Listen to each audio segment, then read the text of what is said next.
مجھے جتنا پتا ہے. ہاں وہ 2024 کے انتخابات کے اوپر بات ہو تو شاید ہو, یا اس کی ریزن یہ بھی ہو سکتی ہے کہ ایسی افواہوں کو ہوا دے کر جو 8 فروری 2024 کو لے کر اس وقت تیاریاں چل رہی ہیں کسی بڑی موو کی, تحریک کی یا پروٹیسٹ کی, اس پر سے نظریں ہٹا کر ایک مرتبہ پھر انگیجمنٹ کا شائبہ دیا جائے اور بعد میں پھر وہی جو بریدنگ سپیس آتی ہے وہ ختم ہو جائے اور تباہی شروع ہو جائے. تو یہ بھی ممکن ہے, ہو سکتا ہے اس لیے بھی کیا جا رہا ہو.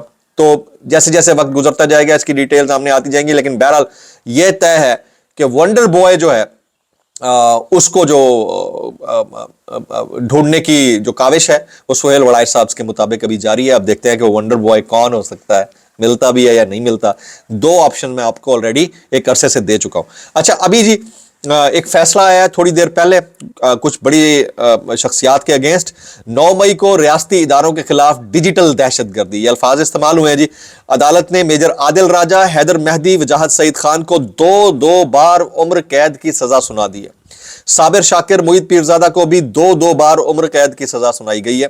عدالت نے ملزمان کو دیگر دفعات میں بھی مجموعی طور پر 35 سال قید کی سزا سنائی ہے. عدالت نے ملزمان کو مجموعی طور پر 15 لاکھ روپے جرمانے کی بھی سزا سنائی ہے.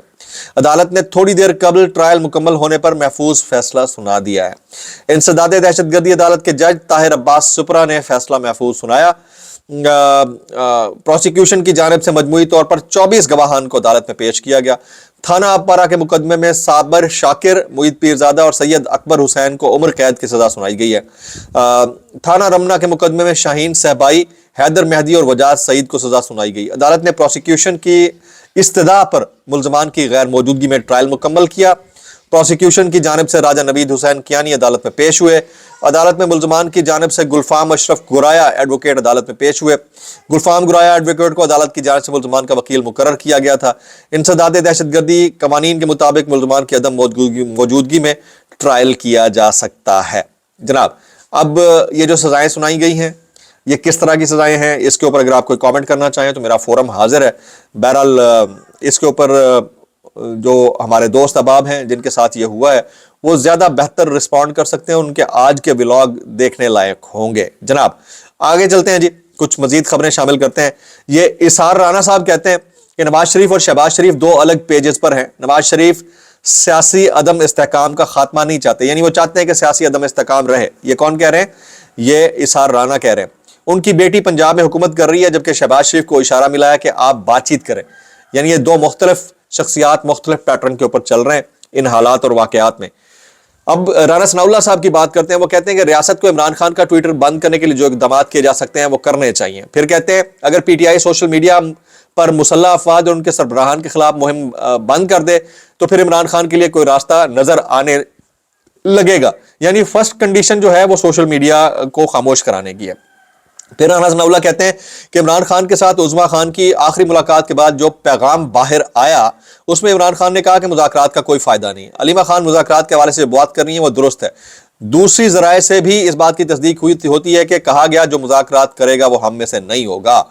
اب یہ دیکھتے ہیں کہ اس میں کتنی صداقت ہے اور جو رانا ثناء اللہ صاحب کہہ رہے ہیں اس میں کتنا دم ہے. اسار رانا صاحب کہتے ہیں عمران خان کی 2026 میں رہائی ممکن نہیں ہے, یہ منیب فاروق کا دعویٰ ہے. جبکہ اسار رانا کہتے ہیں اگر منیب فاروق نے کہہ دیا ہے تو اب مجھے اسٹیبلشمنٹ ڈائریکٹ فون کر کے بھی کہے تو میں نہیں مانوں گا, کیونکہ منیب فاروق کا ڈاکخانہ بہت مضبوط ہے. یعنی وہ کہنا یہ چاہ رہے ہیں کہ وہ منیب فاروق صاحب کو مزید جو ہے ذلیل کرنا چاہ رہے ہیں. ٹھیک ہے جی. منصور علی خان المعروف لوڈا لپاڑا صاحب کہتے ہیں پاکستان کا ونڈر بوائے عوام کو اپنے ووٹ کے ذریعے منتخب کرنے دیا جائے. یہ کافی دن پہلے میں نے ٹویٹ بھی کیا تھا کہ یہ پولیٹیکل مس کیریج ہوگی اگر ونڈر بوائے کی تلاش رکھی گئی جو کہ اصل میں جیتا ہوا اڈیالہ جیل کے اندر بیٹھا ہے, اس کے علاوہ کسی اور کو تلاش کیا گیا تو مشکل ہو جائے گا. وہ کہتے ہیں پاکستان کی عوام کو یہ حق حاصل ہونا چاہیے. ہم ہر بار خود ونڈر بوائے کیوں تلاش کرتے ہیں اور پھر لوگوں کو کہتے ہیں کہ ہم نے اسے ڈھونڈ لیا. منصور علی خان جی اس کے اوپر بات کرتے ہیں. اب آ جائیں جی کچھ مزید چیزیں شیئر کرتا ہوں جی. جیسے منیب فاروق کی کچھ جملے جی. وہ کہتے ہیں تمام نظام کی مکمل تبدیلی اس لیے ممکن نہیں کیونکہ تمام طاقت اور دباؤ کی موجودگی کے باوجود 2-2.5 سال گزرنے کے بعد بھی پی ٹی آئی ایک انفنشڈ بزنس ہے. وہ اپنی جگہ لڑے جا رہی ہے, احتجاج کیے جا رہی ہے, خان صاحب جیل میں ہیں, اتنا سب چیپٹر کھلا ہوا ہے. تو یہ نہیں ہو سکتا کہ 2026 میں ایک نیا تجربہ کر لیا جائے اور نیا سیٹ اپ بنا لیا جائے. اب یہ ہو سکتا ہے نہیں ہو سکتا, اس کا فیصلہ جو ہے نا آنے والے وقتوں میں ہوگا. اچھا جی سہیل بڑائی صاحب کہتے ہیں پچھلے دورہ صدارت میں ایک مشہور ٹویٹ میں ٹرمپ نے پاکستان کو دہشت گردی کا مرتکب ٹھہرایا تھا اور پھر بھارتی وزیر اعظم نے امریکہ میں مقیم بھارتیوں کے ایک بہت بڑے کنونشن میں صدر ٹرمپ کو بلا کر پاکستان کے خلاف ایک فرنٹ بنانے کی کوشش کر رکھی تھی، مگر فیلڈ مارشل صاحب کی ٹیم نے سب کچھ الٹا دیا اور صدر ٹرمپ اپنی متلون مزاجی کے باوجود پاکستان کی جس طرح مسلسل تعریف کر رہا ہے ایسا تو کبھی تاریخ میں نہیں ہوا۔ جناب آج کے اخبارات میں دیکھ رہا تھا فل پیج کے اشتہارات چل رہے ہیں، spreading our wings to rule the skies، یہ میرے خیال میں پی آئی اے کا نام جو چینج ہوا ہے اس کے بعد سے کچھ چیزیں ہوں گی۔ اچھا آج جنگ نیوز کی خبر ہے جو سننے لائق ہے، جسٹس منصور علی شاہ اور جسٹس اطہر بن اللہ نے 27ویں ترمیم کے بعد مستعفی ہونے پر، یہ جنگ نیوز کی سٹوری ہے، مستعفی ہونے پر بالترتیب 16 کروڑ 10 لاکھ روپے اور 15 کروڑ 40 لاکھ روپے سے زائد کمیوٹیڈ پینشن حاصل کی ہے، ٹھیک ہے، تقریباً کوئی 15-16 کروڑ روپے پینشن حاصل کی ہے، جب دونوں کو ماہانہ پینشن کے طور پر بالترتیب 11 لاکھ روپے اور 12 لاکھ روپے سے زائد رقم مل رہی ہے، تو یہ تو ان کا رائٹ بنتا تھا، یہ روکی بھی جا سکتی تھی بائی دا وے، ٹھیک ہے۔ وزیر قانون اعظم نذیر تارڑ صاحب کہتے ہیں کہ 26ویں اور 27ویں آئینی ترمیم پر تنقید تو کی جاتی ہے مگر یہ نہیں بتایا جاتا کہ ان میں غلط کیا ہے۔ آئینی عدالت کے قیام سے وفاق مضبوط ہوا ہے، اب یہ کتنا مضبوط ہوا ہے کتنا نہیں ہوا اس کا فیصلہ وقت کرے گا اور ہمیں نظر آنا شروع ہو گیا جی۔ اچھا NA-18 ہری پور ضمنی انتخابات سے متعلق مشیر اطلاعات کے پی کے شفیع جان کے الزامات، الیکشن کمیشن کا یوٹیوب چینل پر شفیع جان کے الزامات کا نوٹس، الیکشن کمیشن کی جانب سے مشیر اطلاعات کے پی کے کو نوٹس جاری کر دیا، الیکشن کمیشن نے 7 روز میں شفیع جان سے تحریری جواب طلب کر لیا جی۔ کچھ وائرل بیانات اس ڈسکلیمر کے ساتھ، اگر آپ کو میری بات بھی لگتی ہے تو معذرت، زیاب لگتی ہے انتہائی معذرت، اور زیاب لگتی ہے سانو کی کیسے کر لیتے ہو یار۔ یہ شفیع اللہ جان کہتے ہیں کہ بیرسٹر گوہر صاحب نے جو بھیک کے الفاظ استعمال کیے میں ذاتی طور پر اس کی مذمت کرتا ہوں۔ بیرسٹر گوہر صاحب کو بتانا چاہیے کہ وہ کون اپنے لوگ ہیں جن کی وجہ سے عمران خان صاحب سے ملاقات نہیں ہو رہی، انہیں ایسے لوگوں کو نیم اور شیم کرنا چاہیے جی، کون ایسے لوگ ہیں یہ بتانا چاہیے۔ کامران شاہد صاحب کہتے ہیں کہ یہ پہلے زبیر صاحب نے کہا کہ سروے آ گیا، لوگ بہت خوش ہیں، سیاسی گھٹن ہوتی ہے تو لوگ سروے میں اتنے خوش کیوں ہوتے ہیں، یہ کامران شاہد نے کہا۔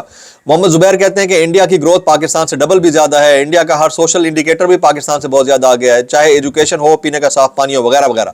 تو شاہد صاحب کہتے ہیں کہ پاکستان کیوں خوش ہیں، پاکستان کی بےروزگاری اور غربت بھارت سے زیادہ ہے، اس پر تو میں بالکل خوش نہیں ہوں۔ چلیں جی۔ صدیق جان صاحب کہتے ہیں عمران خان نے اس قوم کو آنکھوں کا آپریشن کر دیا ہے، اب اس قوم کو وہ نظر آتا ہے جو پہلے نہیں دیکھ پا رہی تھی، وہ جنریشن جو آج 10 سال سے لے کر 28 سال کے درمیان ہے، یہ بچے ان دونوں خاندانوں کو کبھی معاف نہیں کریں گے۔ جبکہ حسن ایوب صاحب علیمہ خان صاحب کی ممکنہ سزا سے متعلق بھی کامنٹ کرتے ہیں، اور بھی بہت سارے دوست اس کے اوپر بات کر رہے ہیں جناب، تو آپ نے زیادہ زیادہ کامنٹس کرنے ہیں سزاؤں کے اوپر اور جو اس بچے نے آرٹیکل لکھا ہے اس کے اوپر۔ دعا میں یاد رکھیے گا۔ السلام علیکم ورحمۃ اللہ وبرکاتہ۔